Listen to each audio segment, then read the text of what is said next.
ያኔ ውድ ሰዎች በቆንጆ ፊልም መተናል ፊልሙን እንደምትወዱት በጣም እርግጠኛ ነኝ ስለዚህ ላይክ ይገባናል ቤተሰባችን ካልሆናችሁ ሰብስክራይብ አድርጉልን እኛም በበለጠ ማበረታታት የምትፈልጉ ደግሞ ቪዲዮቻችንን በVPN ማየት ብቻ ወደ ቪዲዮ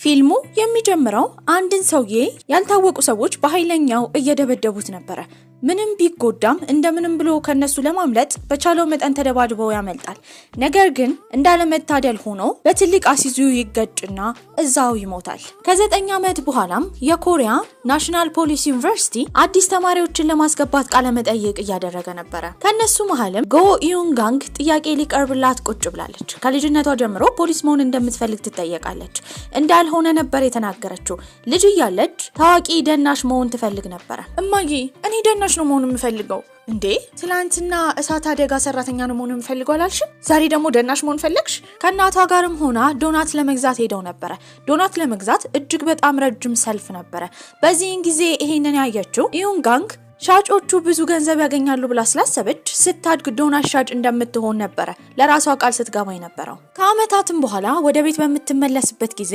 እናቷ የድሮ ጓደኛዋ እሷን ለማየት እንደመጣ ልጁ የኮሪያን ናሽናል ፖሊስ ዩኒቨርሲቲ እንደገባና ወደ ትምህርት ቤት ለመቀላቀል 2 ወር ስለቀረው እሷ እንዲያስጠናላት እንደጠየቀችው ትነግራታለች ልክ ስታየው ግን በጣም ቆንጆ ነበር እንዳየችው በጣም ነው ወደደችው እዛ እንድትመረጥ ምን ማድረግ እንዳለባት ነግሯት ነበር ሄደው ከዛ ሰዓት ጀምሮ ለሱ ስትል ኮሪያን ናሽናል ፖሊስ ዩኒቨርሲቲ ለመግባት ራሷን ማዘጋጀት ጀመረች አሁን ላይም ቃለ መጠይቅ ሲደረግላት ማን እዚህ እንድትገባ መነሻሻ እንደሆነ ትጠየቃለች በዚህም እዛ ለመግባት ካላት ፍላጎት አንፃር ቃለ መጠይቅ ከሚያደርጉት ሰዎች አንዱን ፕሮፌሰር ትምህርትና የሱ በጣም አድናቂ እንደሆነች መጽሐፉን ሁላ እንዳነበበች ትናገራለች ይሄንን ያደረገችው ለመመረጥ ብቻ ነበር ለእናቷም ደውላ ሁሉን ነገር ትነግራታለች እናትየውም ቶሎ ወደ ቤት እንድትመጣ ነበር የነገረቻት ከመሄዷ በፊት ለመጨረሻ ጊዜ ፎቶ ስትነሳ ግን ከኋላዋ የሆነ ልጅ ፎቶ ውስጥ ገብቶ ነበር ስሙም ዊሹንግ ሂዩን ይባል ነበር እሱም ለኢንተርቪው ነው ወደዛ የመጣው ቤትም በደረሰችበት ጊዜ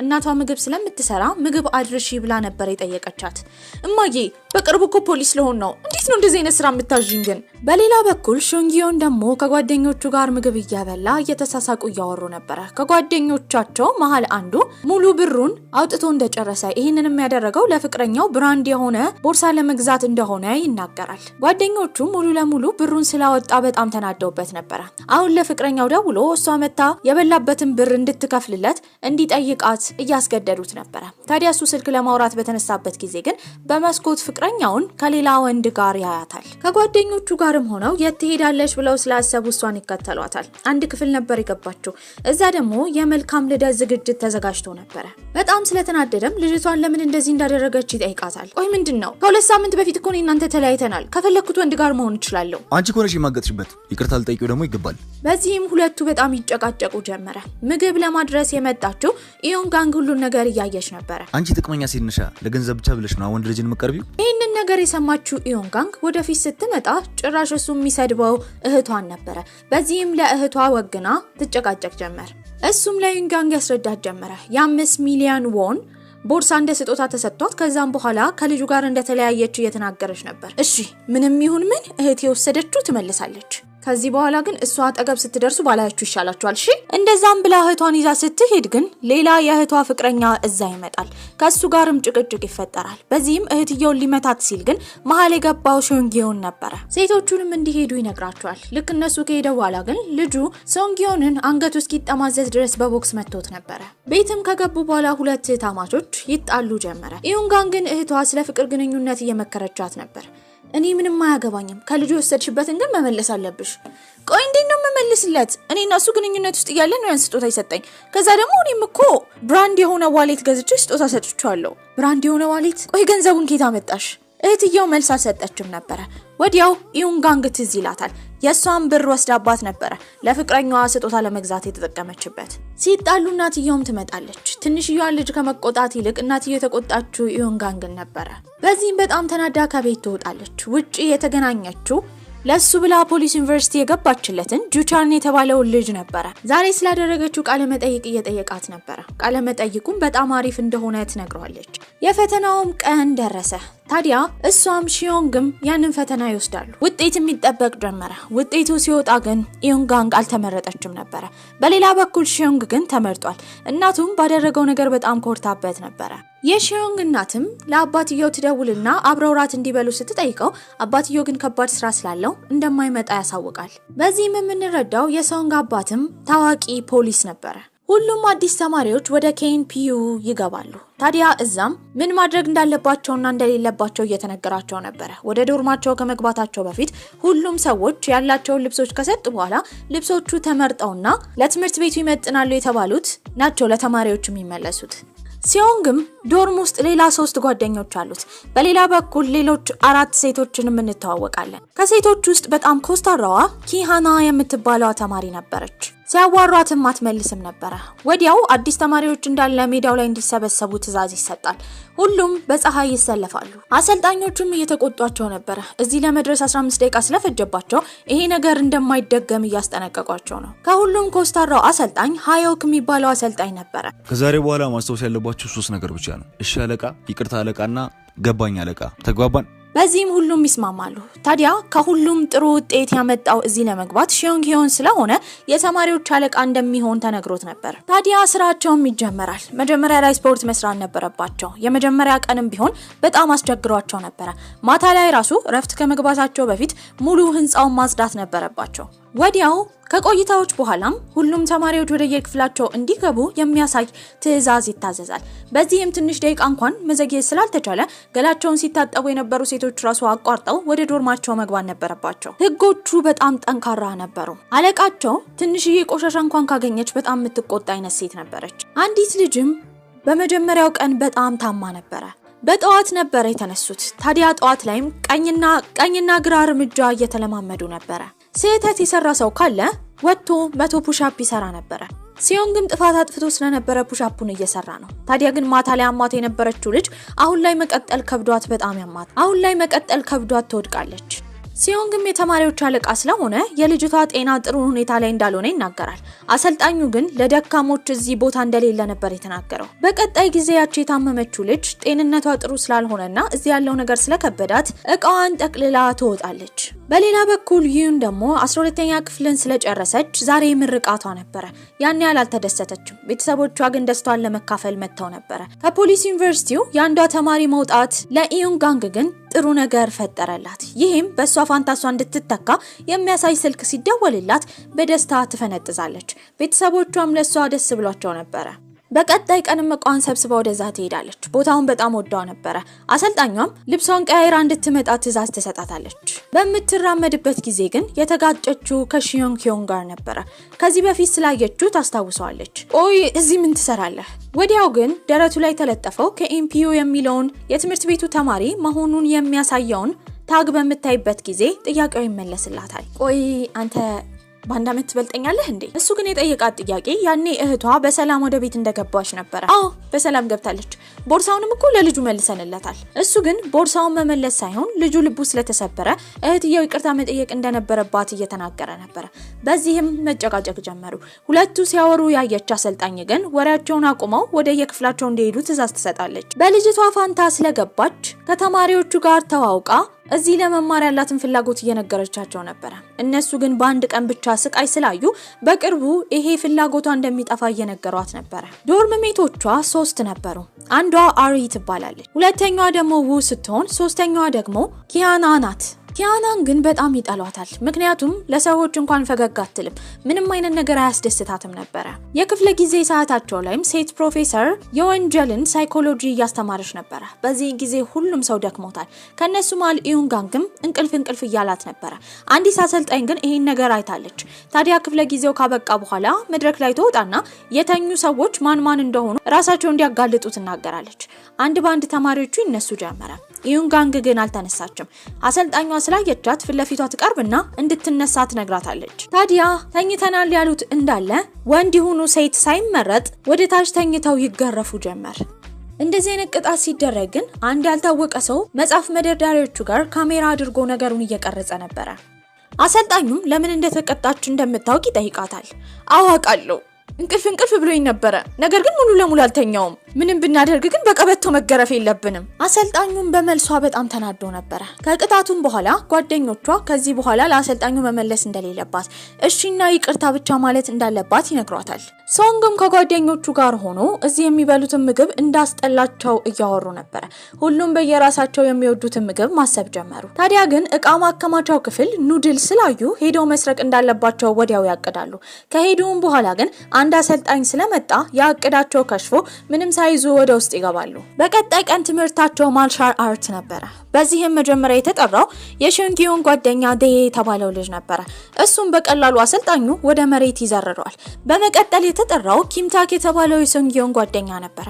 መምህሩ እንደተለመደው ተማሪዎችን እንደመጣል እሱን ለመጣል ሲሞክር ግን ከዚህ በፊት ኪምታክ ጁዶም ሆነ ማርሻል አርት ላይ ጎበዝ ስለሆነ በቀላሉ ሊወድቅለት አልቻለም። ይባስ ብሎ መምህሩን መሬት ላይ ይዘርረዋል። እኔኮ በጣም ይገርመኝ ነገር መጀመሪያ የገባው ቀን አንተ አለቃው ከሆንክ ጠይቄ ነበር። ለምን የተማሪዎች አለቃ እንደሆን ካልነገርከኝም? እሱ ግን ነኝም አይደለሁምም እንዳላላት ዝም እንዳለ ነበር የነገራት። ጓደኝነት በመካከላቸው ለመፍጠር ብትሞክርም እሱ ግን ፍቃደኛ አልነበረም። ከሱ ጋር ስታወራ ጓደኞቿ ስላያት ከሹንጊ ጋር ያላት ግንኙነት ምን እንደሆነ እየጠየቋት ነበር። እሷ ግን እንደዚህ አይነት ግንኙነት እንደሌላቸው በዚህም የቦርሳውን ታሪክ ትነግራቸው ጀመረ። ቆይ ኪያና አንቺ የምትወጂው ወንድ አለ እንዴ? እኔ እንደዚህ አይነት ነገር አይመቸኝም። ሲቀጥል ደግሞ እዚህ ትምህርት ቤት ውስጥ ምንም አይነት የፍቅር ግንኙነት መመስረት አይቻልም። በሷ መልስ አሪና ው በጣም ተናደውባት ነበር። ይሄ ነገር በጣም ስላሳሰባት ጓደኛዋን አሪን ኢዩንጋንግ እውነት እዚህ ትምህርት ቤት ውስጥ የፍቅር ግንኙነት መመስረት እንደማይቻል ትጠይቃታለች። አዎ አይቻልም። ቀና ስትል በዛ ሰዓት ያየችው ለሱ ብላ ወደዚህ የመጣችለትን ጁቻን የተባለውን ሰውዬ ነበር። ብትከተለው ግን ልታገኘው አልቻለችም። አሪም የኢዩንጋንግን ጃኬት ይዛላት ነበር። ታዲያ ያንን ጃኬት ለመስጠት ይዛው እየተራመደች እያለ እንደ ድንገት ከሲዮንጊዮን ጋር ይጋጫሉ። በዛ ሰዓት ከያዘችው ጃኬት ኪስ ውስጥ ፍላሽ ወድቆ ነበር። የማን እንደሆነ ስላላወቀች ያንን ፍላሽ ታነሳና ኢዩንጋንግ ኪስ ውስጥ ከተዋለች። ተማሪዎችም ስልጠና ያደርጉ ጀመረ። ታዲያ ግን ስፖርት እየሰራች በነበረችበት ጊዜ ከኢዩንጋንግ ኪስ ውስጥ ያ ፍላሽ ይወድቃል። ይህንን ያየው አሰልጣኙ ቶሎ ብሎ ስልኩ ላይ ነበር ይሰካው። ልክ ሲሰካው እነሱ ቅጣት ሲቀጡ የነበረው ቪዲዮ ነበር እዛ ውስጥ የነበረው። ያ የሷ ስላልነበረ በተደጋጋሚ የሷ እንዳልሆነ ብትናገርም ማንም ሰው ጭራሽ ሊያምናት አልቻለም ነበር። እንደ ቅጣትም ካለችበት ዶርም ወጣ ለብቻዋ አንድ ክፍል ውስጥ እንደምትቀመጥ ይነገራታል። በሌላ በኩል የሷ ቤተሰቦች ለሁሉም ሰው ልጃቸው ፖሊስ እንደሆነች እየተናገሩ ትንሽ እንኳን ችግር ሰዎች ካጋጠማቸው ቀድመው እነሱ ቤት መምጣት እንዳለባቸው እያሳወቁ ነበር። እነሱ እንኪዮንም እቅዳቸውን በደንብ አብላልተው በአሁኑ አንድ ኑድል መስረቅ ችለው ነበር። ታዲያ ያንን ኑድል ለአራት አንድ ጉርሻ አድርገው ይካፈላሉ። ታውቃላችሁ የሆን ኪስ ውስጥ የተገኘው ካሜራ ነው። ካሜራ ውስጥ ደግሞ ያንኛ ቅጣት ስንቀጣ የነበረው ቪዲዮ አለ። ይሄ ቢወራም ሶንግዮን ግን ኢዩንጋንግ እንደዚህ አይነት ሰው እንዳልሆነች ስላሰበ ምናልባት የሷ ፍላሽ እንዳልሆነ ጠርጥሮ ነበር። በቀጣይ ቀንም ኢዩንጋንግ ጓደኛዋ አሪ ጋር ከሄደች በኋላ ያ ፍላሽ እንዴት እሷ ኪስ ውስጥ እንደገባ እየጠየቀቻት ነበር። በዚህ ነገር እሷን ጥፋተኛ ልታደርጋት መስሏት ግን አሪ ምንም ሳትመልስ ነበር ጥላ ሄደችው። ሶንግዮንም ይሄን ነገር ሰምቶ ነበር። ታዲያ የዚህ የካሜራ ወሬ ትላልቅ ሰዎች ጋር ደርሶ ነበር። ሶንግም አሪ ጋር ከሄደ በኋላ ያን ቀን ሁለቱ እንደተጋጩ ያኔ ደግሞ ጃኬት ይዛ እንደነበረ ከኪስ ውስጥም እቃ እንደወደቀ እንዳስተዋልና እውነታውን እንድትናገር አስጠንቅቋት ነበር የሄደው። ኢዩንጋንግን ብቻዋን ቁጭ ብላ ያን ቀን የት እንደነበረች ምናልባት ጃኬቷ ተለዋውጦ እንዳይሆን ብላ ያሰበች ነበር። በርም ይንኳኳል። ያንኳኳችም አሪ ነበረች። ውስጥ ከገባች በኋላ አሪ የተፈጠረውን አንድ ባንድ ታስረዳት ጀመረ። ታዲያ ግን ኢዩንጋንግ ሁሉንም እውነት አሪ መናገር እንዳለባት ያሳወቀቻት ነበር። አሪን በዚህ ነገር ጥፋተኛ መሆን አልፈለገችም ነበር። ምንም ማድረግ ስለማትችል ኢዩን የሄደችው ሲዮንግ ጋር ነበር። እንዲረዳት ትጠይቋለች። እምቢ ሲላት ግን የሚያለቅስ ፊት ታሳየው ጀመረ። እዚህም ይስማማል። የሲዮንግ ጓደኞች እየሰረቁ መብላታቸው በጣም ደስታ ስለፈጠረባቸው በባለፈው አንድ ኑድል ቢሰርቁም በአሁኑ 4 ኑድል ነበር የሰረቁት። ነገር ግን የዛ ስቶር ጠባቂ የሆነችው ሴትዮ አንድ ኑድል ከዚህ በፊት እንደጠፋባት ስላወቀች በአሁኑ ኑድሉ ላይ ኬሚካል አድርጋ ነበር። ያ ኬሚካል ደግሞ በሰማያዊ ብርሃን አሻራ ማሳየት የሚችል ኬሚካል ነበር። በዚህም እነሱ ያንን ኑድል ነክተው የክፍላቸውን በር በሚነኩበት ጊዜ ያ ኬሚካል በሩ ላይ ስለሚቀር እሷ በመብራቱ ተጠቅማ ወንጀለኛው ማወቅ ትችል ነበር። በዚህም በቀላሉ እነሱ ጥፋተኛ እንደሆኑ አውቃባቸዋለች። ኪያና ከአንድ ሰው ጋር ስልክ እያወራች ነበር። ካሜራው ጠፍቶብኛል፣ ከኪሴ ውስጥ ወድቆ ነው። አሁን ምንም ማድረግ የምችል አይመስለኝም። ይሄ የተፈጠረው አሪ ተሳስታ የኪያናን ጃኬት አቀያይራባቸው ነበር። ይሄ ተፈጠረው ያ ካሜራ የአንድ ሰው ከሆነ በእርግጠኝነት ያ ሰው የካሜራው ቻርጀር ይኖራል። በቀላሉ ማን እንደሆነ ማወቅ እንችላለን። ቻርጀሩን ለመፈለግም የጀመረችው ከራሷ ዶርም ነበር። በዚህም ጂሃና ትራስር ያንን ቻርጀር ታገኘዋለች። ወደዛ ክፍል ደግሞ እንደ ድንገት ጂሃና ትመጣለች። እቃዋን ባየችበት ጊዜ እቃዋ ከቦታው ስለተነሳ እቃዎቿ እንደነበሩት ስላልተቀመጡ ወዲያው ያየችው ቻርጀሩ የት እንደሆነ ነበር። ነገር ግን ታጣዋለች። ይሄንን እየፈለግሽ ነው? አምጪ አታምጪ ጭቅጭቁ ሲገቡ እየሮጠች ኢዩንጋንግ ከዛ ትወጣለች። ታዲያ ያ ቻርጀርም ፕሮፌሰሩ ቢሮ ይወሰዳል። ኪያና የማን እንደሆነ ያ ቻርጀር ስትጠየቅ ስልኳን ቻርጅ የምታደርግበት እንደሆነ ነበር የተናገረችው። ነገር ግን እዛ ዩኒቨርሲቲ ስልክ ይዞ መገኘት ራሱ አይቻልም። እናቷ ሁሌ ታማሚ ስለሆነች በስልክ እየደወለች እንደምታገኛት ነበር ያሳወቀችው።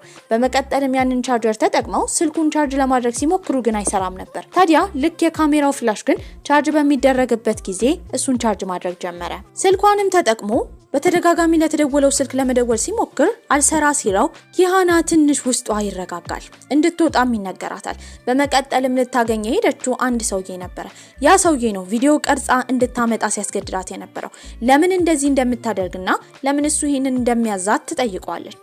እሱ ግን ትክክለኛውን እውነት ሊነግራት ፈቃደኛ አልነበረም። ኑድል ሲሰርቁ ሴትዮዋ ስለያዘቻቸው እንደ ቅጣት ብላ የሷን ስራውላ ታሰራቸው ጀመረ። በዚህም ወረቀት እየለጠፉ ነበር። ታዲያ የዶርምተኛ ሰዓት በሚደርስበት ጊዜ መብራቱላ ሲጠፋ እነሱ ምንም ማድረግ ስለማይችሉ መጸዳጃ ቤት ሄደው ወረቀቱን ይለጥፉ ነበር። በቀጣይ ቀንም ኪያና ለምን እንደዚህ እንዳደረገች በቦርድ ስብሰባ ትጠየቅ ጀመረ። እውነቱን አልተናገረችም። የተናገረችው ግን ትምህርት ቤት ውስጥ በጣም ተማሪዎችን ስለሚጨቁኑ እሱን ለማሳየት ፈልጋ እንደሆነ ነበር የተናገረችው።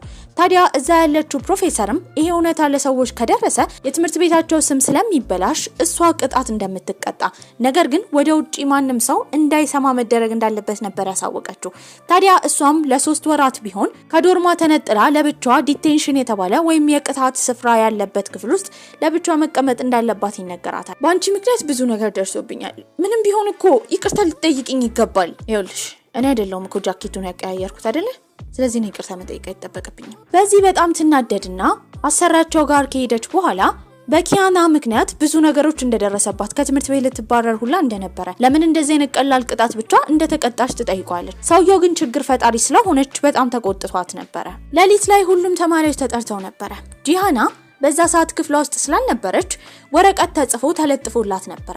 እሷ ወደ ዶርማ በመገባበት ጊዜ ግን ያ ወረቀት ተነስቶ ነበር። ልክ እሷ ገብታ ዶርማ ውስጥ ቁጭ ካለች በኋላ በዛ በኩል ስታልፍ የነበረችው ኢዩንጋንግ ወረቀቱን መሬት ላይ ስታየው መልሳ ትለጥፍላታለች። አሰልጣኙም ሁሉንም ተማሪዎች ካየ በኋላ ኪያና ለምን እንዳልመጣች ነበር የጠየቀው።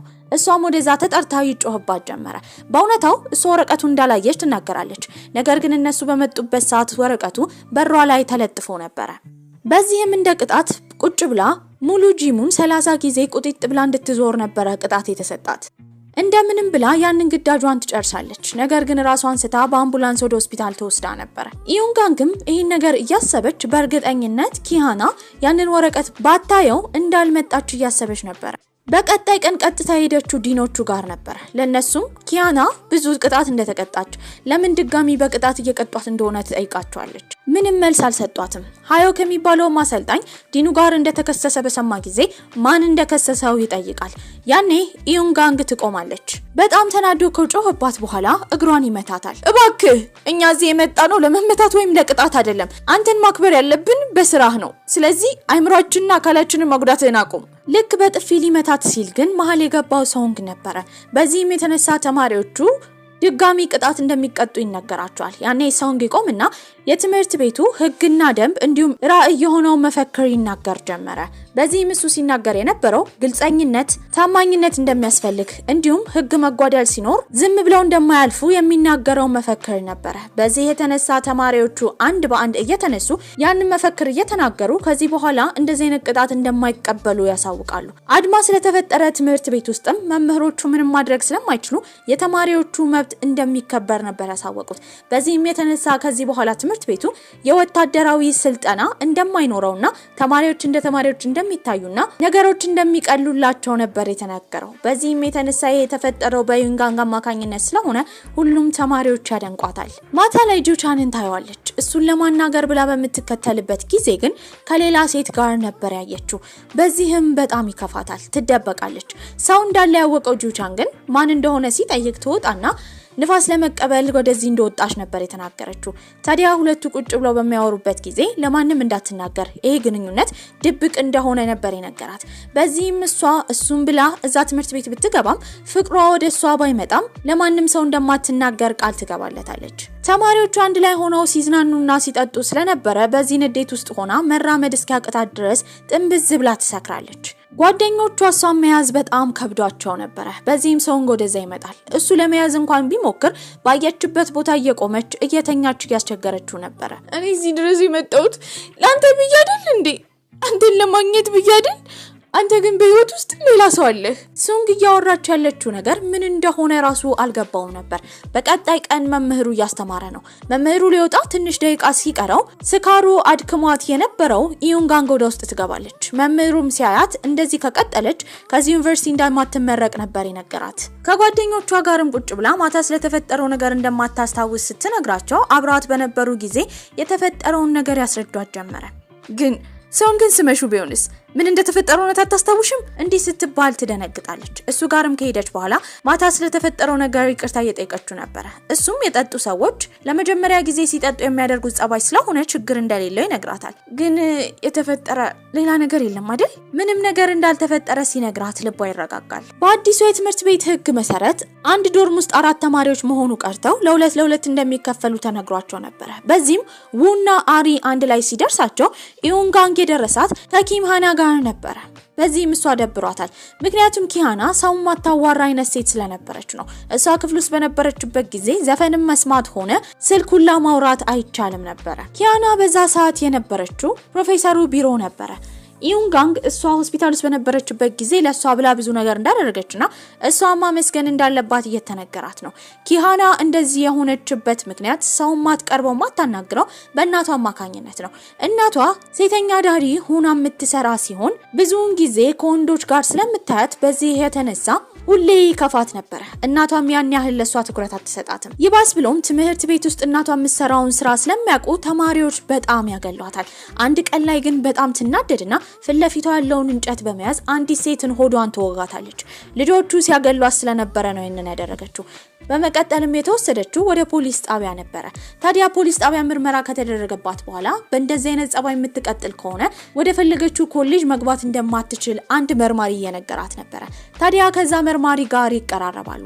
ያ መርማሪ አሁን ላይ ቪዲዮ ቀርጻ እንድትሰጠው የላካት መርማሪ ነበር። ፕሮፌሰራቸው አንድ ስራ ሰጥቷቸው ነበር። ይሄም በ4 አመት ውስጥ እዚህ ዩኒቨርሲቲ ውስጥ ሲሆኑ መቀየር የሚፈልጉትን ነገር ሪፖርት ጻፉ ተብለው እሷም ለመጻፍ እየሞከረች እያለ ግን ጁቻንን ከፍቅረኛው ጋር ታየዋለች። በዚህም እሱ እንዳያት ብላ ቀስ ብላ እቃዋን ሰብስባ ለመውጣት ስትሞክር ቻርጀሩ እግሯን ይጠልፋትና መሬት ላይ ትወድቃለች። ለሷ በጣም አሳፋሪ ቀን ነበር። ውጪም ከወጣች በኋላ የተገናኘች ከሶንግዮን ጋር ነበር። ለሱም እዚህ የመሆኗ ምክንያት ምንም እንደሌለና መሄድ እንደምትፈልግ ትነግሯለች። ታዲያ ከሳምንት በፊት ተማሪዎች እዚህ እንዲቆዩ ስታበረታታ የነበረች ሴት ገና ካሁኑ ለምን ተስፋ እንደምትቆርጥ እየጠየቃት ነበር። ተማሪዎች ወደ ቤታቸው ሄደው ቤተሰቦቻቸውን የሚጎበኙበት ጊዜ ደርሶ ነበር። በዚህም ዩዴ አንድ ሐሳብ እንዳለው ብላይንድ ዴት ወይም ሴቶችን ሄደው እንዲያገኙ ሐሳብ እንዳመጣ ለሶንግዮን ይነግሯል። በዚህም በዛ ረፍት ጊዜ እንደሚያስብበት ነበር ያሳወቀው። ተማሪዎቹ ሁሉም ዩኒፎርማቸውን ለብሰው ወደ የቤተሰቦቻቸው ቤት ይሄዳሉ። ኢዩንጋንግ ግን ክፍሏ ውስጥ በምትገባበት ጊዜ ክፍሏን ዕቃ ማከማቻ አድርገውት ነበር። ለምን እንደዛ እንዳደረጉ ስትጠይቃቸው ለመመለስ ግራ ተጋብተዋል። በዚህም ቤተሰቦቿ እሷን መምጣት እንዳልፈለጉ ነበር የተረዳቸው። ከሶንግዮ ጋርንም ሆነው እነ ዴ ሴት ለማግኘት ይሄዳሉ። ታዲያ ዴ ሴቶቹ እንዲወዱት ብሎ ዩኒፎርሙን ለብሶ ነበር ሄደው። እዛ ሲደርሱ ግን ሴቶቹ ፕሮፋይላቸው ላይ የነበረው ፎቶና በአካል የመጡት የተለያዩ ነበሩ። ማን እንደሆኑ ሲጠይቅ ፕሮፋይል ላይ ያለችው የአንዷ ሴት ጓደኛ እንደሆነች ነበር የተናገሩት። እንደምንም ወሬ ፈጥረው ልጆቹን ተሰናብተው ከዛ ቦታ ይወጣሉ። በዓላቸውም ስላለቀ ወደ ፖሊስ ዩኒቨርሲቲ ተመልሰው ነበር። ሁሉም ያመጡትን ምግብ አንድ ላይ አድርገው መመገብ ጀመሩ። ይኸው ልጆቻን አንተን በጣም ወድህ ነበር ማለት ወደዚህ ዩኒቨርሲቲ ገባሁት አንተን የራሴ ለማድረግ ነው። አሁን ግን ሌላ ሰው እንዳለ ተረድቻለሁ። እኔም አንተን የመውደዱን ነገር አቁሜያለሁ። ይሄን እንድትረዳልኝ ፈልጋለሁ። ይሄንን ስትናገር ሶንግዮን ሰምቶ ነበር። ታዲያ ጁቻን በቀጣይ ሰዓት ሲያገኛት መታ ማርሻል አርት አብራው እንድትሰለጥን ነበር የጠየቃት። በዚህም እዛ ቀደም ብሎ የገቡ ተማሪዎችና አዲስ ገቢ ተማሪዎች ተደርድረው ነበር። እንዴት እንደሆነ አንድ ባንድ እያሳየ ነው። በመቀጠልም እሱ ያነሳ ተማሪዎችን በሚጠድበት ጊዜ ፍቃደኛ ሆነው ከሱ ጋር ለመለማመድ የሚመጡ ተማሪዎች አልነበሩም። በዚህም በሱ ጉራ የተናደደው ሶንጊዮን በአሁኑ እሱ አብሮት መጋጠም እንደሚፈልግ በመናገር እጁን ያወጣል። በዚህም ጁቻን እንደሌሎቹ ተማሪዎች መስሎት ሶንጊዮንን መሬት ላይ ለመጣል ሲሞክር ከብዶት ነበር። በዚህም ወደፊት መጣል ሲከብደው ወደ ኋላ ይጥለዋል። ታዲያ በእግሩ ጥምዝዝ አድርጎ ይዞት ነበር። አረ በቃኝ በል እንዴ! አረ ሊገልህ ነው በቃኝ በል እንጂ። ንዴት ውስጥ የነበረው ሶንጊዮን ግን ዝም ነበር ያለው። ሆይ ምን አይነት ግብዝነት ነው? እሱ እኮ አሰልጣኝ ነው፣ ይበልጣል። በቃ ተሸንፌያለሁ አትልም ነበር እንዴ? እኔ ምን ያንሰኛል? እኔ ኳስ አውቃለሁ፣ ጂም ደግሞ ስፖርት እሰራለሁ፣ አንዳንዴም ደግሞ ጁዶ ምናምን እሞክራለሁ። ምን ያንሰኛል? እሱ ስለሚወዳቸው ስለሚያውቃቸው ነገሮች እየተናገረ እያለ እሷ ስልኳ ላይ መልእክት ተልኮላት ነበር። የላከችላት አሪ ናት። እሷም ያለቻት ብላይንድ ዴት ስለተዘጋጀ አንድ ላይ ሆነው መሄድ እንዳለባቸው ነበር። እሷ ስልኳ ላይ ትኩረት እንዳደረገች ያየው ሶንጊዮን ሲያወራ የነበረውን ነገር ያቆማል። እስቲ ፎቶ አንሳኝ። ስልኳንም ከተቀበለ በኋላ ውበቷን እያየ እንዴት አድርጎ ፎቶ ማንሳት እንዳለበት ራሱ ግራ ገብቶት ነበር። በዚህም የተነሳችውን ፎቶ ስታይ በጣም ያስጠላ ነበር። እሱም ፎቶ ማንሳት እንደማይችል ነበር የነገራት። ፎቶ ማንሳት እንኳን አትችልም? እኔ ያሳያለሁ እንዴት መነሳት እንዳለበት። እሺ ብላይንድ ዴቱ ላይ ሊሄዱ ሴቶቹ እቅድ ያወጡ ነበር። ነገር ግን የሚመጡት 4 ወንዶች ነበሩ። በዚህም አንድ ሴት ጭማሪ ያስፈልጋቸዋል። ያናን ለማናገር ሲያስቡ እሷ ግን ጥሩ ጸባይ እንደማይኖራት እርግጠኛ ነበሩ።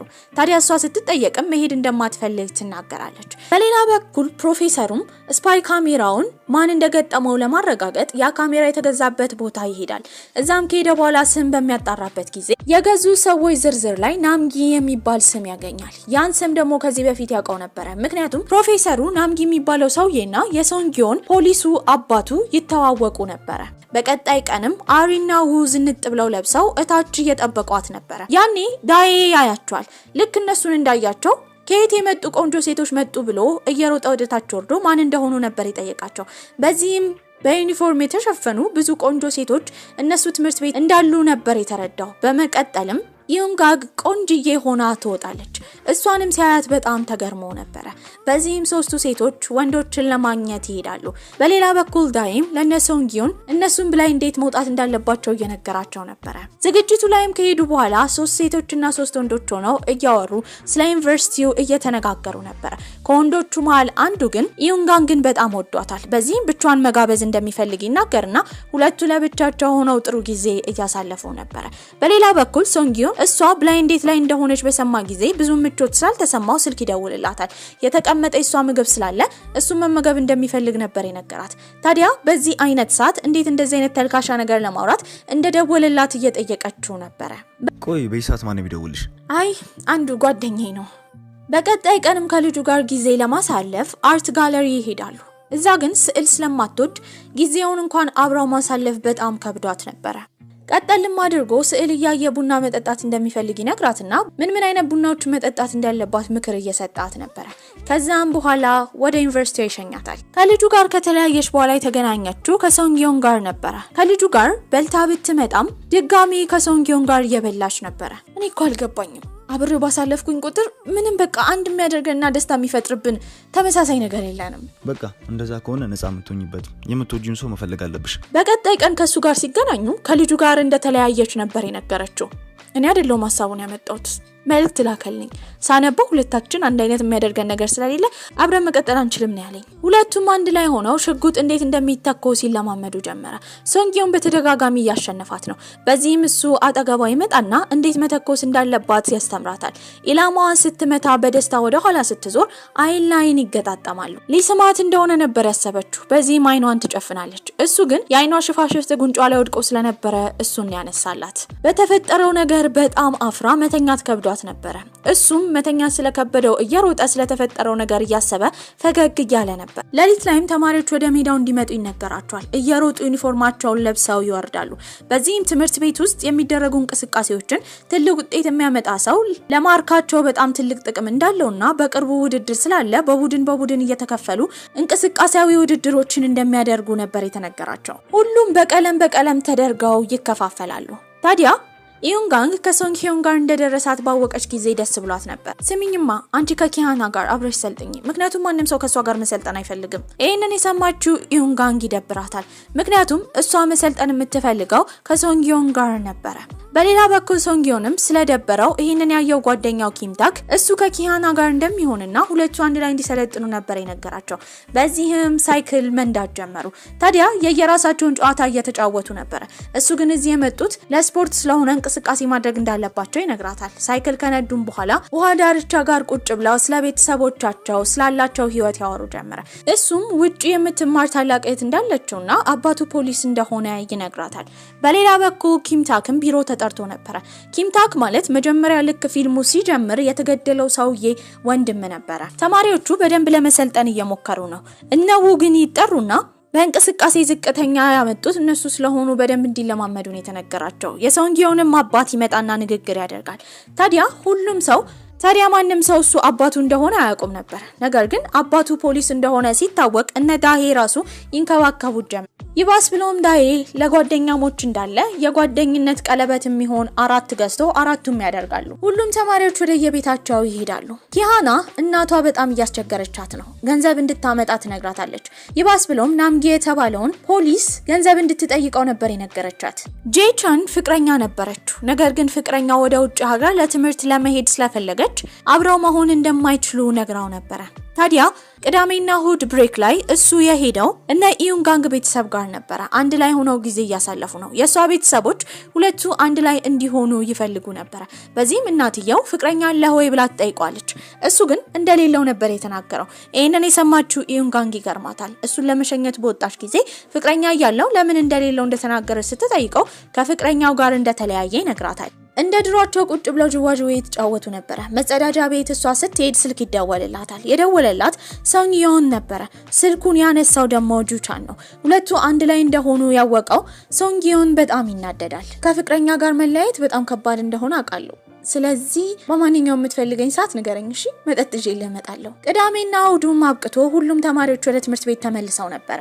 የውድድሩ ቀን እየተቃረበ ስለሆነ በደንብ እያሰለጠናት በደንብ እየመገባት ነበር። ታዲያ ግን እሷ ለእራት ከጁቻን ጋር እንደወጣች ሶንግ ሂዮን ይሰማል። በዚህም በጣም ተናዶ እያንዳንዱ ሬስቶራንት ይፈልጋቸው ጀመረ። በመጨረሻም አንድ ሬስቶራንት ያገኛቸዋል። ባላወቀ ሆኖ ሊቀመጥ ሲል ግን ጁቻን ስላየው እንዲቀላቀል ይጠይቀዋል። በዚህም አንድ ላይ ሆነው እየተመገቡ ሁለቱ የሚያወሩትን በንዴት ሶንግ ሂዮን እየሰማ ነበር። እሷም እንደ ድንገት ተነስታ መጸዳጃ ቤት ትሄዳለች። እሷ የክፍል ጓደኛ እንደሆነች አውቃለሁ። በጣም ጥሩ ልጅ ናት። ስለዚህ ተንከባከባት። ከተመገቡም በኋላ ጁቻንና እሷ ውጪ ቁጭ ብለው እያወሩ ነበር። በዚህም ጁቻን የነገራት ነገር ሶንግ ሂዮን ሳይወድሽ አይቀርም። አረ እንዴት አይደለም ግንኙነታችን ጓደኛሞች ብቻ ነን። ያው ታውቃለህ እኔ ድሮ አንተን ወድህ ነበር። ልክ ወድህ ነበር የሚለውን ቃል ብቻ ነበር ሶንግ ሂዮን የሰማው። በዚህም በጣም ተናዶ ከዛ ቦታ ይሄዳል። ትምህርት ቤት ውስጥም የውድድሩ ጊዜ ደረሰ። ሰማያዊ፣ ቀይ፣ ቢጫና ጥቁር ተደርገው ተማሪዎቹ ይወዳደሩ ጀመረ። ብዙውን ጊዜ ሲያሸንፉ የነበሩት የቀዮቹ ቡድኖች ነበሩ። ታዲያ ኢዩንጋንግም ውድድር ለማድረግ በምትሞክርበት ጊዜ እግሯን በጣም አሟት ነበር። ረፊ ቢላትም እምቢ ብላ ውድድሩን ታደርግ ጀመረ። በዚህም የሳይክል ውድድሩ ላይ ማሸነፍ ችላ ነበር። በቀጣይ ውድድራቸው ደግሞ ሩጫ ነበር። በዚህም በምትሮጥበት ጊዜ እግሯ እየባሰ ስለመጣ በጣም ያማታል። አብራት ዲያና ነበረች። በዚህም ዲያናን እንድትረዳት ትጠይቃታለች።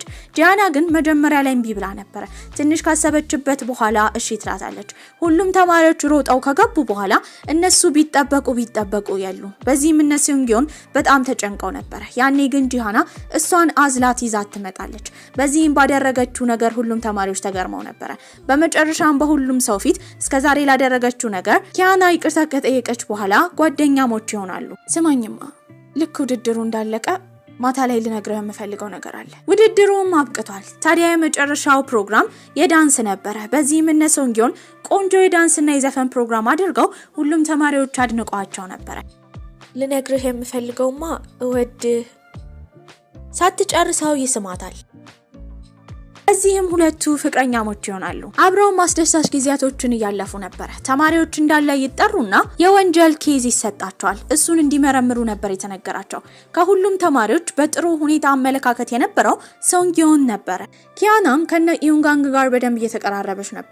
በዚህም ናምጊ ጋር ከሄደች በኋላ ከዚህ በኋላ ለሱ መስራት እንደማትፈልግና ምንም የሚላትን ነገር እንደማትታዘዝ ትነግረዋለች። እኔ ስራዬን የምሰራ ሀቀኛ ፖሊስ ነበርኩኝ። ነገር ግን እንዳልከው እኔ ሳሎን እውቅና ሳገኝ የነበረው ስራቸውን በመጥፎ ሁኔታ ሲሰሩ የነበሩ ፖሊሶች ናቸው። አለቃ የራሱ የተማረው እዛ ትምህርት ቤት ነው። እኔ ደግሞ የዛን ትምህርት ቤት ስም ማጥረሻ ትፈልጋለሁ። ይህንን ምክንያት ሰምታ በምትሄድበት ጊዜ ፕሮፌሰሩ ደግሞ ሁሉን ነገር ሰምቶ ነበር። ነገር ግን ኪያና በዚህ ነገር ጣልቃ አልገባም ስላለች ጸባያ ስለተቀየረ ደስ ብሎት ነበር። ኢዩንጋንግና ሶንግዮን አንድ ላይ ቶፖኪ ለመብላት ሊሄዱ ነበር። ታዲያ ከዚህ ቀደም የነበረው ጓደኛውን እሱ ስላገኘ እነሱ ደግሞ ለሌላ ግብዣ ይጋብዙታል። በዚህም ከሷ ጋር ያለውን ፕሮግራም አቁሞ ከነሱ ጋር ይሄዳል። በዛ ሰዓት በጣም ይሰክራል። በዚህም ከሷ ጋር ያለውን እራት እንዳቆመ ሁላ እረስቶ ቶፖኪውን ገዝቶ እሷ ቤት ነበር የሄደው። በዚህም እሱን ውጭ አድርጋ ምግቡን ከበላች በኋላ ግን እሱን ለመውሰድ ስትሞክር ትከሻ ላይ ይተኛል። ምንም ማድረግ ስለማትችል ቤቷ ውስጥ ታስገባለች። እሱን አልጋ ላይ አስተኝታ መሬት ነበር የተኛችው። ጠዋት በሚነሱበትም ጊዜ የተፈጠረውን ነገር እንዳለ ትነግረዋለች። ቀስ አድርጋ ከቤት ልታስወጣው ታስባለች። በዚህም እናትየውንና እህቷን አዘናግታ ከቤት ካስወጣችሁ በኋላ ግን ውጪ ላይ ከአባትየው ጋር ይገጣጠማል። በዚህም አንድ ላይ ቁጭ ብለው ምን እንደተፈጠረ ይጠየቁ ጀመረ። እሷም ሁሉን ነገር ታስረዳለች። ነገር ግን ሊያስጠናት እንደመጣ ብቻ ነበር የተናገረችው። እህትየው ምን ነገር ትኩረት ስለሰጠች የሱ ያንድ እግር ካልሲ እንደሌለ በእርግጠኝነት እህቷ ክፍል ተኬዶ መፈለግ እንዳለበት ስትናገር ኢዩንጋንግ ሁሉንም እውነታ ትናገራለች። ቤተሰቦቿም ስላመኗት እሱን ትሸኘዋለች። በቀጣይ ትዕይንትም አሪ በጣም የምታደንቀው ቢሊዮነር ሰውዬ ነበረ። የሱን ዝግጅት ለመታደም እዛ ሄዳ አብራው ፎቶ ትነሳለች። ሰውየው ሲታይ ጥሩ ሰው ቢመስልም ተግባሩ ላይ ግን በጣም መጥፎ ሰው ነበረ። ኢዩንጋንግ ግን መኪና እንዴት መንዳት እንደምትችል ያለማምዳት እየሞከረ ነበር። በተደጋጋሚ ሲነግራት የነበረው ነገር ላይ ትኩረት ያላደረገች ስለሆነ ግን በጣም ይደብረዋል። በዚህም እዛው ተኝቶ ነበር። ታዲያ እሷ መኪና ስትነዳ ተሳስታ እንደ ድንገት ወደ አስፋልት ታወጣለች። እዛ ያሉ ሰዎች እንዳለ መንዳት ካልቻለች ለምን መኪና ይዛ እንደወጣች እየጠየቋት ነበር። ሰው ሲጮህባት እሱ እንደሰለቸው ስታይ ደግሞ ስቅስቅ ብላ ማልቀስ ጀመረች። በዚህም እሱ ያረጋጋታል። እሱ እያረጋጋት እያለ ደግሞ ካሩቅ ሆነው ጓደኞቻቸው ያያቸው ነበር። እነሱ አልመሰሏቸውም። ልክ ከመኪናው ሲወርዱ የሁለቱ ግንኙነት ምን እንደሆነ እየጠየቋቸው ነበር። እንደምንም ብለው አስቀይሰው እሱ መኪና መንዳት ያለማመዳት እንደሆነ ነበር የተናገሩት። በቃ አንተ ወደ ቤት ሂድ። ተው ጨርሱ፣ ምንም አላየሁም። ኪያናም ስልክ ይደወልላታል። ልክ እንደወጣች ግን ብዙ ሰዎች ይደበድቧት ጀመረ። እነዚህ ሰዎች እናቷ ከነሱ ብድር የተበደረቻቸው ሰዎች ሲሆኑ አልከፈለችም ነበር። በዚህም የተነሳ በእናቷ ተግባር በጣም አዝና ስቅስቅ ብላ ማልቀስ ጀመረች። ዮዴም ይሄን ነገር አይቶ ነበር። በዚህም ለዴ ለማንም ሰው እንዳይናገር ታስጠነቅቋለች። ማታ ላይም ሁሉም አንድ ላይ ሆነው ክለብ ለመዝናናት ይሄዳሉ። ሶንግዮን ከአንዲት ሴት ጋር ይጋጫል። ልጅቷ በጣም የደነገጠችና የፈራች ትመስል ነበር። የሁለቱም ስልክ ስለወደቀ ያገኘችውን ስልክ አንስታ ነበር ልጅቷ ሄደችው። ታዲያ ልጅቷ ይዛው የሄደችው ስልክ ግን የሶንግዮን ነበር። ልጅቷ ስልኳ ውስጥ ትልቅ ነገር ነበራት። ይሄም ቪዲዮ ነው። ያ ቪዲዮ ደግሞ የክለቡ ባለቤት ብዙ ሴቶችን እያመጣ በእጽ እያደነዘዛቸው ለእጽ በጣም ሱሰኛ እንዲሆኑ ካደረገ በኋላ ለተለያዩ ሀብታሞች ይሸጣቸው ነበር። ታዲያ ይሄንን ነገር በቪዲዮ ቀርጻ መያዝ ችላ ነበር።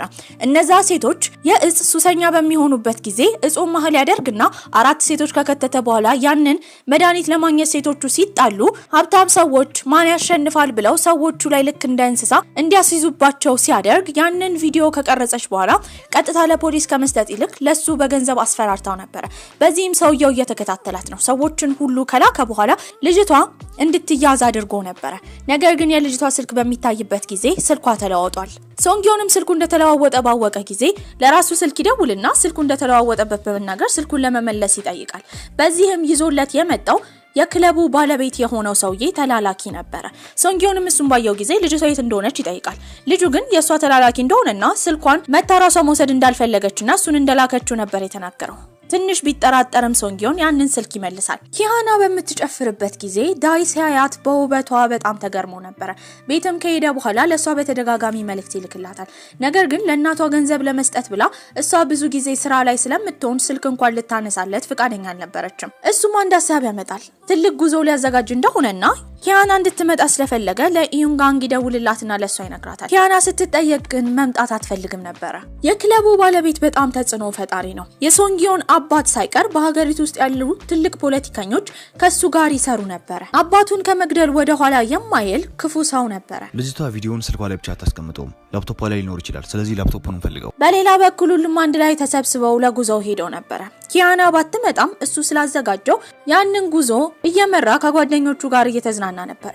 የሚናገራቸው ታሪኮች ግን ያን ያህል እነሱን ደስተኛ ስላላደረጋቸው ከሱ እየራቁ ነበር። በዚህም የብቸኝነት ስሜት ስለተሰማው ከዛ ቦታ ይሄዳል። ለረጅም ሰዓት ጓደኞቹ እስኪደውሉለት እየጠበቀ ነበር። አንድም ሰው አልደወለለትም። ታዲያ ባስ ውስጥ ሆኖ ግን በሚሄድበት ጊዜ መውረጃውን ቦታ ሳያቅ ያልሆነ ቦታ ይወርዳል። ያ የወረደው ቦታ ደግሞ የኪያና የምትኖርበት ሰፈር ነበር።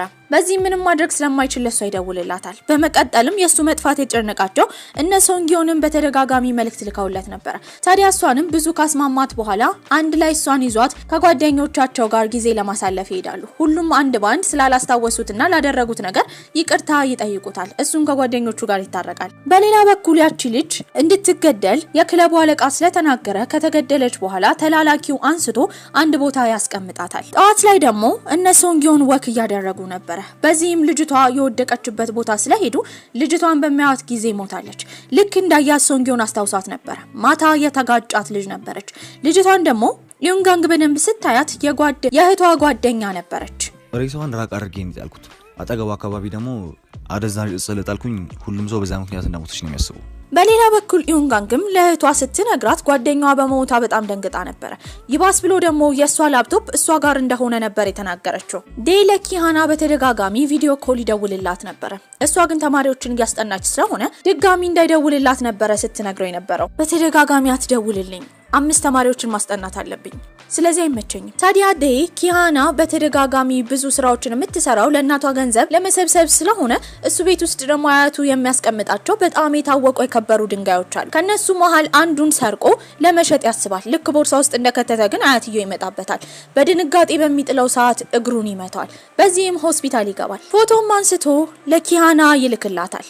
ጓደኞቹም እሱን ለመጠየቅ ይመጣሉ። ያመጡለትን አንድ ላይ ከበሉ በኋላ ጓደኞቹ በሚወጡበት ጊዜ ሲዮንግያን የክለቡን ባለቤትና ተላላኪውን ያገኘዋል። ታዲያ ተላላኪውንም የጠየቀው ነገር ልጅቷ የት እንደሆነች ነው። በዚህም ተላላኪው ከዛ ቀን ጀምሮ ልጅቷ እንዳላገኛት ነበር የተናገረው። በዚህም ተጠራጥሮታል። የክለቡን አለቃ በጣም ይናደድና ቶሎ ላፕቶፑ መፈለግ እንዳለበት ነበር የተናገረው። በዚህም አለቃው ስላስፈራራው ፈርቶ የልጅቷን ስልክ በሚከፍትበት ጊዜ እዛ ላይ የሷ ላፕቶፕ ያለው የኢዩንጋንግ እህት ቤት እንደሆነ ይረዳል። በዚህም በቀጣይ ቀን ዋይፋይ ሰሪ መስሎ ሰው ይልካል። ዋይፋይ የሚጠግን ሰው አስመስሎ ሰው ከላከ በኋላ ልጁ እንደገባ ላፕቶፕ ማፈላለግ ጀመረ። ወዲያው ላፕቶፑን ከወሰደ በኋላ በሌላ ላፕቶፕ ይተካል። ኢዩንጋንግ ግን ስላየችው እንደምንም ብላ ቦርሳውን መታገል ጀመረች። ልክ እሷን አምልጦ ሊወጣ ሲል ግን እናትየው ትይዟለች። በዚህም ሰውየውን ስትቀጠቅጠው ልጁ ምንም ማድረግ ስለማይችል ህይወቱን ለማትረፍ ላፕቶፑን ጥሎት ይሄዳል። በዚህም ኢዩንጋንግ የጠረጠረችው እዛ ላፕቶፕ ውስጥ የሆነ ነገር ይኖራል ብላ ነበር። በዚህም ይሄንን ይዛ እነ ሶንጊዮን ጋር ትሄዳለች። አንድ ላይ ሆነው ፓስዋርዱን ለመክፈት ቢሞክሩ ጭራሽ ሊከፍቱት አልቻሉም ነበር። ታዲያ የኮምፒውተር ላይ ዕውቀት ያላት ጓደኛቸው ነበረች። በዚህም አንድ ነገር ትነግራቸዋለች። እንደምንም ብለው ሚስጥር ቁጥሩን ለመፍታት እየሞከሩ ነበር። ከብዙ ሙከራ በኋላ ጠዋት ላይ ይከፈታል። በዚህም ላፕቶፕ ውስጥ ያለውን ቪዲዮ በሚያዩበት ጊዜ የተለያዩ ሴቶች በአደንዛዥ እጽ ደንዝዘው የሚያሳይ ቪዲዮ ነበር። ሶንጊዮንን ይበልጥ ትኩረት የሳበው ደግሞ አንድ ፊቱ የማይታይ ነገር ግን እጁ ብቻ የሚታይ ሰውዬ ነበር። ልክ የእጁን ሰዓት በሚያይበት ጊዜ ደግሞ መጀመሪያ አካባቢ አሪ እሱ ቢሊዮነር በጣምን ስለምትወደው ከሱ ጋር ፎቶ ተነስታ ነበር። እዛ ላይ ደግሞ ተመሳሳይ ሰዓት አግኝቷል። በዚህም የናይት ክለቡ ዋና ኃላፊ ሰውዬ እጁ እንዳለበት ነበር የተረዳው። ታዲያ ይሄንን ነገር ሲመረምር የነበረው ናምጊ የተባለው ፖሊስ ነበር። መረጃውን እንዳገኙ በመናገር ሶንጊዮን መረጃውን ሊስጥ ሲለው እሱ ያለበት ቦታ እንደሚመጣ ይነግሯል። ነገር ግን አባቱ ፖሊስ ስለሆነ በአባቱም ስለሚተማመንበት ያንን ላፕቶፕ ይዞ ለአባትየው ይሰጣል። አባትየው ግን ከክለቡ ሰውዬ ጋር ይሰራ ነበር። ለናምጊም ያንን መረጃ ለአባቱ አሳልፎ እንደሰጠ ሶንጊዮን በተናገረበት ጊዜ ናምጊ በተደጋጋሚ እየጮኸ ነበር። ያደረገው ነገር ስህተት እንደሆነ የሱ አባት እራሱ ከክለቡ ባለቤት ሰውዬ ጋር አብሮ እንደሚሰራ ይነግሯል። ይሄ ነገር ግራ አጋብቶት ነበር። ለማመንም በጣም ከብዶታል። አባትየውም ያንን ላፕቶፕ ለክለቡ ባለቤት ይሰጣል። የክለቡ ባለቤት አባትየውን የሚያስፈራራው ከዚህ ቀደም ከሱ ጋር ወንጀል ሰርተው ነበር። አሁን ግን አባትየው ከዚህ በኋላ ምንም አይነት ወንጀል መስራት አይፈልግም። በድሮ ወንጀል እያስፈራራው ነው የፈለገውን ነገር እንዲያደርግ የሚያደርገው። ታዲያ እሱ ላፕቶፑን ሰጥቶ በሚወርድበት ጊዜ ይሄንን ነገር ደግሞ ሶንጊዮን አይቶ ነበር። ቆይ ለምንድነው አባቴ ከሱ ጋር እየሰራ ያለው? ናምጊም ከ10 ዓመት በፊት ሲፈጠር የነበረው ነገር ይናገር ጀመረ። ከ10 ዓመት በፊት አንድ ናይት ክለብ ላይ ናምጊ ምርመራ እያደረገ ነበር። በዚህም የክለቡ ኃላፊ ሴቶችን እየወሰደ ሴተኛ ዳሪዎች እያደረገ ለተለያዩ ባለሀብቶች እየሸጠ እንደሆነ ያውቅበታል። በዚህም ይሄን ምርመራ ሲያደርግ ለሶንጊዮን አባት ይነግራል። አባትየውም ለምርመራ እንዲያግዘው ኪም ሶክ የተባለ ሰውዬ በድብቅ ክለብ ውስጥ የሚሰራ ሰው አድርጎ ይቀጥሯል። ታዲያ እሱ መረጃ እየወሰደ ለአባትየው የተለያዩ መረጃዎችን እየተናገረ ነበር። ኪም ሶክ ማለት ደግሞ ኪም ታክ የተባለው የሶንጊዮን ጓደኛ ወንድም ነበር። ይሄም መጀመሪያ ፊልሙ ላይ ሲገደል ያየነው ሰውዬ። ታዲያ እሱ መረጃ ከሰበሰበ በኋላ ከሱ መረጃ እየወሰደ ለፖሊሶች እንደሚያቀብል የክለቡ ዋና ኃላፊ ስላወቀ እሱ እንዲገደል አድርጎ ነበር። ታዲያ ዜና ላይ ራሱ የተዘገበው የሞተው በመኪና አደጋ እንደሆነ ነበር።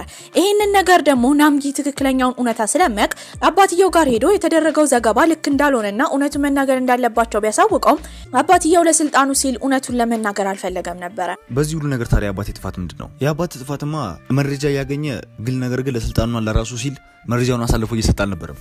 አባትህ ወንበዴ ነው። የአባቱን ወንጀለኝነት ግን ማመን አልፈለገም ነበር። በቀጣይ ቀን ዴ ኪያና ጋር ከሄደ በኋላ አብረው ጊዜ እንዲያሳልፉ ይጠይቃታል። ቆይ ለምንድነው በተደጋጋሚ ምደውልልኝ አደውልልኝ አልኳ እንዴ? ጭራሽ አልሰማትም። አበባ ይሰጣታል። አብረውን በግዴታ ፎቶ እንዲነሱ ያደርጋል። አባቱ ስለዋሻው ሶንጊዮን በጣም አዝኖ ነበር። በዚህም ማታ ላይ እንደ ድንገት ከአንድ ሰውዬ ጋር ይጣላል። ፖሊስ ጣቢያም ይወሰዳል። ከዛ ያስፈታው የትምህርት ቤታቸው ፕሮፌሰር ነበር። ቀጥታም የሄደው የክለቡ ዋና ኃላፊ ጋር ነበር። አባትየው ለሱ ላፕቶፑን አሳልፈው እንደሰጠው ምንም መረጃው ቢጠፋ እሱ በራሱ በእጁ አስሮት ለፍርድ እንደሚያቀርበው ነበር ለክለቡ አለቃ የተናገረው። በዚህ የተናደደው የክለቡ አለቃ ወደዛ የጠራው ኪም ታክን ነበር። ሁለቱን ጓደኛሞችን ለመለያየት አስቧል። በዚህም ወንድሙ የሞተው በአደጋ እንዳልሆነ፣ ወንድሙ የሞተበት ዋና ምክንያት እሱ ድርጅት ውስጥ ድብቅ ፖሊስ ሆኖ እንደገባ መረጃዎችንም እየሰበሰበ ለፖሊሶች ሲያቀብል እንደነበረ፣ ታዲያ ግን እሱ ፖሊስ እንደሆነ የነገረው የሶንጊዮን አባት እንደሆነና አባትየው ራሱ ከሱ ጋር የሚሰራ ወንጀለኛ እንደሆነ ያሳውቃል። በዚህም በጣም ይናደዳል። ቀጥታ አባትየው ጋር ነበር። በዚህም አባትየውን ጥያቄ ያቀርብለት ጀመረ። ታዲያ ይሄን ጥያቄ መልስ መስማት የሚፈልገው ሶንጊዮን ራሱ አባትየው ምን እንዳደረገ እየጠየቀው ነበር። በዚህም ኪም ታክ የተረዳው ይሄን ሁሉ ነገር ሶንጊዮን እንደሚያውቅ ነው። በዚህም በጣም ይናደድበታል። ሁለቱም ጓደኛሞች በዚህ ምክንያት ይደባደቡ ጀመር። አንተ ጓደኛ አይደለም ሁሉ ነገር ያውቅ እንዴት ለኔ ያልነገርከኝም? የጉብኝት ጊዜያቸው ስላለቀ ሁሉም ወደ ዩኒቨርሲቲያቸው ይመለሳሉ። የመጀመሪያውን ሳምንታት በማጽዳት ስላሳለፉ ብዙም አልተገናኙም። ታዲያ ሁሉም አንድ ላይ ተገናኝተው ካፍቴሪያስ ምግብ እየተመገቡ እያለ አንዱ ጓደኛቸው ይመጣና ሶንጊዮንና ኪም ታክ ተጣልተው ኪም ታክ ዶርም እንደቀየረ ነበር የተናገረው። ይባስ ብሎም ኪም ታክ ከዛ ትምህርት ቤት ለመውጣት ሐሳብ ነበር። ሶንጊዮንም ማንንም ሰው አያዋራም። በጣም ድብቅ ሆኖ ነበር። ይሄ ነገር አስጨንቋት እሷ ብትጠይቀውም ለሷም አይመልስላትም። ኪም ታክም ፕሮፌሰሩ ጋር ከሄደ በኋላ ከዚህ መልቀቅ እንደሚፈልግ ነበር የተናገረው። በዚህም ፕሮፌሰሩ አላስገድደውም፣ እሺ ይለዋል። ፕሮፌሰሩም ሶንጊዮን አባት ጋር ከሄደ በኋላ ኪም ታክ ከትምህርት ቤት እንደለቀቀ ይነግረዋል። የክለቡ ዋና ኃላፊ ትክክለኛውን እውነታ ለኪም ታክ አልነገረውም። አንተ ሙሉን እውነታ ንገረው። ወንድሙ እንዲገደል ትዕዛዝ የሰጠው እኔ መስያለሁ። ነገር ግን የክለቡ ዋና ኃላፊ ትዕዛዝ እንደሰጠ አያውቅም። ይህንን እውነታ ደግሞ ማወቅ አለበት። ያኔ አንድ ሰውዬ እነሱ ጋር ይመጣል። ሰውየው ኢንሚዮንግ ይባላል። ከሶንጊዮን አባት ስልጣን ከፍ ያለ ስልጣን ነበረው። ታዲያ በዛ ጊዜ አባትየው ሰላይ እንደላከ ወደ ክለቡ መጀመሪያ የሰማው እሱ ነበር። እሱ ነው ይሄንን መረጃ አሳልፎ ለክለቡ ዋና ኃላፊ የተናገረው። ታዲያ የሶንጊዮን አባት ትዕዛዝ እየተቀበለ ሁሌ የሚሰራው ኢንሚዮንግ ከተባለው ሰውዬ ነው። የክለቡ ዋና ኃላፊም ኪም ታክ ከትምህርት ቤት እንደወጣ ሲሰማ በጣም ደስ ይለዋል። ታዲያ ሁሉም ያቀደው እቅድ እንደተሳካና ሁለቱ ጓደኛሞች እንደተጣሉ ሲሰማ ይባስ መሳቅ ጀመረ። ጓደኛቸው ኪም ታክ በመውጣቱ ሁሉም በጣም አዝነዋል። ታዲያ ከሶንጊዮን ራሱ መረጃ ለመጠየቅ ቢሞክሩም እሱ ምንም አይነግራቸውም። ኪም ታክም ሁሉን ነገር ትቶ ሄደው አያቱ ጋር ነበር። አያቱ ትንሽዬ ሬስቶራንት አላት። ከአያቱ ውጪ ማንም ሰው አልነበረውም። ታዲያ ስልኩንም በከፈተበት ጊዜ ግን ጓደኞቹ የት እንደሆነ የሚጠይቅ ብዙ መልእክት ልከውለት ነበር። በሌላ በኩል ጂሃና ለእናቷ ያጠራቀመችውን ብር ትልክላታለች። እናትየው ግን ድጋሚ ደውላ እንድትጨምርና በቂ እንዳልሆነ ነበር የነገረቻት። ከየት ማምጣት እንደምትችል ሁላ ግራ ገብቷት ነበር። በዚህም እናትና ልጅ በስልክ ሲያወሩ ዮዴ ሰምቶ ነበር። ታዲያ እናትየው ትልቅ ብድር ውስጥ እንዳለች ነበር የተረዳው። በዚህም በራሱ ገንዘብ አጠራቅሞ ለሷ ለመስጠት ይወስናል። ማታ ነበር ለመስራት ያሰበው። ማታ የሚሰራው ሹፌር ሆኖ ነው። በዚህም በመጀመሪያ ስራ ብቻ ብዙ ብር ሲያገኝ በጣም ደስ ብሎታል። ታዲያ ወደ ቤት መመለስ አልፈለገም። ቀጣይ ስራ ለመስራት ያስባል። ወደ አንድ ቦታም ይጣራል። እዛ ከሄደ በኋላ ለረጅም ሰዓት የሚያደርሳቸውን ሰዎች መጠበቅ ጀመረ። ነገር ግን ሊወጡለት አልቻሉም።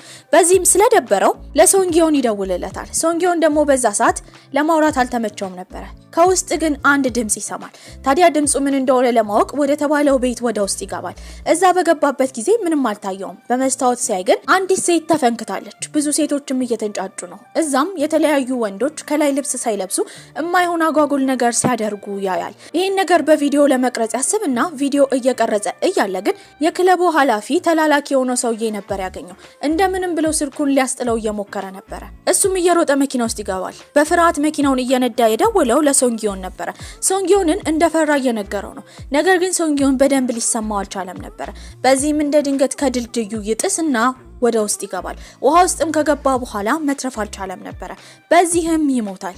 ጓደኞቹ ይሄንን ሲሰሙ በጣም ደንግጠው ነበር። ሁሉም በጣም አዝነዋል። ኪምታክም የቀብር ስነ ስርዓቱን ለመታደም መጥቶ ነበር። ኪሃናም እንገናኝ ሲላት ባለማግኘቷ እንዲሁም ለሷ ገንዘብ ለማጠራቀም ይሄን ስራ እየሰራ እንደሆነ እንዲሁም እየወደደችው ስለሆነ በጣም ከፍቷት ነበር። ከቤተሰቦቹ ገንዘብ ተቀብሎ ለሷ ለመስጠት ሲሞክር የአባቱን ገንዘብ እንደማትፈልግ ስለነገረችው ነበር በራሱ ገንዘብ ለማጠራቀም ሲሞክር የነበረው። ከመሞቱ በፊት ደውሎልኝ ነበር እና በጣም ፈርቶ ነበር። ስለዚህ ሆነ የተከታተሉ ሰው ነበር ማለት ነው። በዚህም ከሷ ጋር ሆኖ መረጃ ለመሰብሰብ ይሞክራል። ተላላኪው ግን ሙሉ ለሙሉ ነገሩን ጽድት ስላደረገው ምንም መረጃ ማግኘት አልቻሉም ነበር። ታዲያ ጂሃናም ስለሱ ያስተበች ቪዲዮዎችን እያየች ነበር። በዚህም እሱ ስልክ ውስጥ ያሉትን ቪዲዮዎችና የተለያዩ ፎቶዎች እሷ በራሷ ስልክ ማየት እንድትችል አድርጓት ነበር። ይሄንን ያደረገው እንደሚወዳት እንድትረዳ ነበር። በዚህም የሱን የተለያዩ የተነሳቸውን የቀረጻቸውን ቪዲዮዎች በመታይበት ጊዜ ያን ቀን ማታ የቀረጸውን ቪዲዮ ታያለች። በዚህም እዛ ላይ ደግሞ የተላላኪው ፎቶ ልክ ስልኩን ሲያነሳ ይታይ ነበር። በዚህም ይሄንን ይዛ ለጓደኞቿ ታሳያለች። ታዲያ ጓደኞቿም ተሰብስበው ወንጀለኛውን ለማጋለጥ ነበር ያሰቡት። ኪምታክም አልመጣም ካለበት ዩኒቨርሲቲ ወንድሙን ማዳን ባይችልም የጓደኛውን ደም ግን መመለስ ስላለበት እሱም ይቀላቀላቸዋል። ያንን መረጃ ይዘው ለፕሮፌሰሩ ያሳዩታል። ፕሮፌሰሩም የያዙት መረጃ በጣም ትልቅ ስለሆነ እነሱ ላይ ራሱ የሚጋፈጧቸው ሰዎች በጣም ከባድ ስለሆኑ ስለ ህይወታቸው እንዲያስቡ ነበር ያስጠነቀቋቸው። በዚህም መጀመሪያ ሊያደርጉ ያሰቡት ነገር ሙሉ ኮሪያ ያንን ቪዲዮ እንድታየው ማድረግ ነበር። በዚህም የኮሪያ ህዝብ ያንን ቪዲዮ ይቀባበለው ጀመር።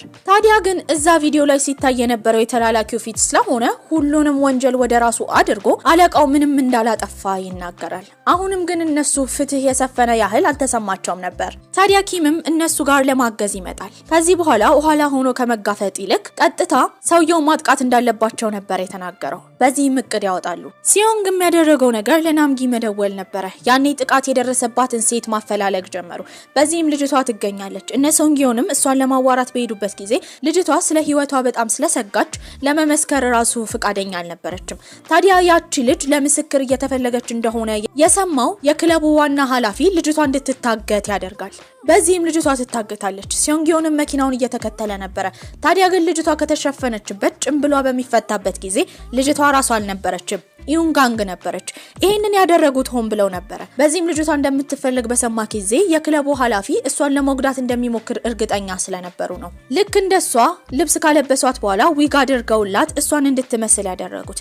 ዩንጋንግም እዛ ከሆነች በኋላ ሰውየው በንዴት ውስጥ ሆኖ ያጠፋቸውን ወንጀሎች እንዲለፈልፍ ማድረግ ጀመረች። በገፋፋችሁ ቁጥር እስከዛሬ ገደላቸውን ሰዎች አንድ በአንድ ይናዘዝ ጀመረ። እነሱም ሌላ ቦታ ሆነው በድምጽ መቅጃ መሳሪያ ይሄን ሁሉ ነገር ሰምተው ሪከርድ አድርገው አስቀምጠውት ነበር። ታዲያ ግን እሷን እንደሚገላት ሲያስፈራራት ሶንጊዮን እየሮጠ ወደዛ ይሄዳል። ብዙ ጋርዶች ስለነበሩ ከነሱ ጋር እየተደባደበ ነበር። ኪምታክም ይቀላቀለውና አንድ ላይ መደባደብ ጀመሩ። ሰዎቹ በጣም ሲበዙም እነው ይቀላቀሏቸውና በሚያደነዝዝ ጭስ ሰዎቹን ካደነዘዙ በኋላ ሶንጊዮን እየሮጠ ዩንጋንግ ጋር ይሄዳል። ያኔም ከክለቡ ኃላፊ ጋር ሲደባደብ ነበር። የክለቡ ኃላፊ ግን ያመልጣል። የተገጣጠመው ግን ከኪምታክ ጋር ነበር። የክለቡ ኃላፊ ጁዶና ካራቴ ላይ በጣም ጎበዝ ስለሆነ በቀላሉ ሊሸነፍ አልቻለም ነበር። ልክ ኪም ታክን ሊያሸንፈው ሲል ግን ሶንግዮን ይመጣል። በዚህም አንድ ላይ ሆነው ይደባደቡ ጀመረ። በመጨረሻም የመጣው የሶንግዮን አባት ከብዙ ፖሊሶች ጋር ነበር። በዚህም ልጁ ባደረገው ነገር በጣም ይኮራል። እኔ ማድረግና ማሳካት የከበደኝ ነገር አንተ አድርገዋል። ባንተ በጣም ኮርቻለሁ። ባደረጉት ነገር በጣም ኮርተው ነበር። ጓደኛቸውን ዴን እያሰቡ አንድ ላይ እራት መመገብ ጀመሩ። በቀጣይ ጊዜም ከክለቡ ዋና ኃላፊ ጋር ሲሰሩ የነበሩ ባለስልጣናት አንድ በአንድ ወንጀላቸውን ያምናሉ። ይህንን ባዩበት ጊዜ በፍትህ ተስፋ ለመቁረጣቸው ደስታ ሰጣቸው። ከጊዜያትም በኋላ ኪም ታክ የወንዶቹ ዋና አሰልጣኝ ሆነ። አዲስ ገቢዎችንም ሲያሰለጥን ይታያል። በሌላ በኩል ኪያና ደግሞ የሴቶቹ አሰልጣኝ ትሆናለች። አሪም ተማሪዎችን እየተቆጣጠረች ነበር። ቆይ ምንድነው? ትምህርት ቤት ውስጥ የፍቅር ግንኙነት መጀመር እንደማይቻል አታውቁም? ይሄንን ያየችው ጓደኛዋ ው ተገርማ ነበር። አንቺ ተማሪ እያለን አንቺ የፍቅር ግንኙነት ጀምረሻል ነበር? ታዲያውም ለኮምፒውተር ባላት ትልቅ ዕውቀት ሳይበር ሴኩሪቲ እንድትቀጠር ተነግሯት ነበር። በዚህም በጣም ተገርማለች። ሁሉም አንድ ላይ ሆነው የፖሊስነት ትምህርታቸውን ይመረቃሉ። በዚህም እጃቸውን ከፍ በማድረግ ለሀገራቸው ኮሪያ ሁሌ ታማኝ እንደሚሆኑና ፍትህን እንደሚያሰፍኑ ጮክ ብለው በጋራ ይናገራሉ። የኢንጋንግን ቤተሰቦች በጣም ደስ ብሏቸው ነበር። ሶንግዮንም ትምህርት ቤት ውስጥ ባለው ትልቅ ውጤት አዋርድ ተሸልሞ ነበር። በሌላ በኩል የኪያና እናትም እዛለች። ልጇን ስታያት በጣም ደስተኛ ሆናለች። እናትየው በራሷ መጥፎ ሆና ሳይሆን ካፌ ለመክፈት ከሰዎች ተበድራ ነበር። እሱ ስለከሰረባትና ሰው ስላጭበረበራት ነበር እስካሁን ገንዘብ ለማግኘት እንዲስትለፋ የነበረው። በመጨረሻም ሶንግዮን ለኢዩንጋንግ አበባ ይሰጣታል። ሁለቱም በፍቅራቸው ተስፋ አልቆረጡም። አንድ ላይ ጓደኛሞች ሆነው በደስታና በድል መንፈስ ሲራመዱ ፊልማችን እዚህ ላይ ያበቃል። ደህና ቆዩልኝ።